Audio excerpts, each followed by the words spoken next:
Bonjour, j'espère que le week-end commence bien pour vous. Aujourd'hui, je vais vous parler de mes menus et de fermentation alimentaire. Je réponds à la question de Carinette. Merci pour les questions. Cette vidéo est pour toutes les personnes qui ont le ventre qui gonfle après chaque repas pour la digestion. Pour toutes celles qui ont le ventre bien plat, quoi qu'il arrive, et pour toutes les autres aussi. Je suis Edith, coach et profileuse alimentaire, auteure du blog La Petite Fabrique d'Edith, et j'ai tendance à fermenter et pourtant mon ventre est bien plat.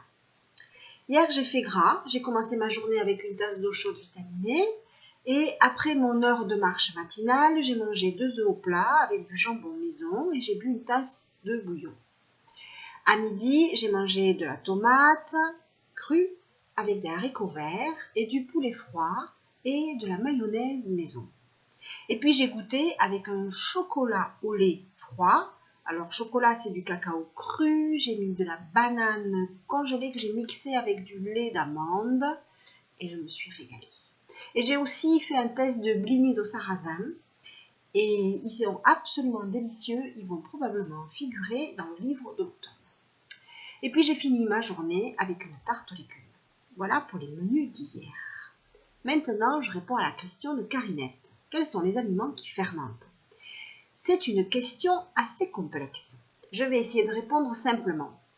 La digestion, c'est le processus de maintien de la vie qui est le plus compliqué et qui demande le plus d'énergie à notre corps.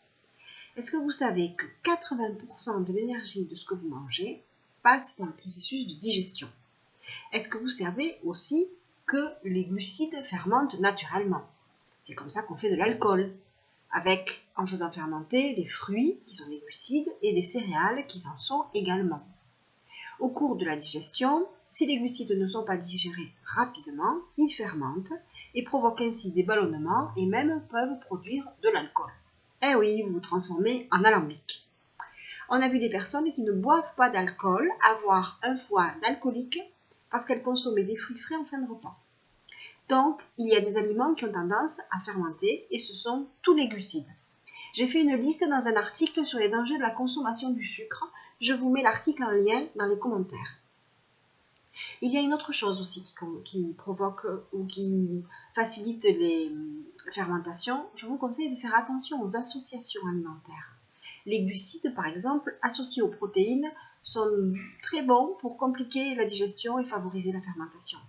Si vous avez des problèmes digestifs récurrents, il est temps peut-être pour vous de faire un audit. Je vous mets aussi le lien dans les commentaires.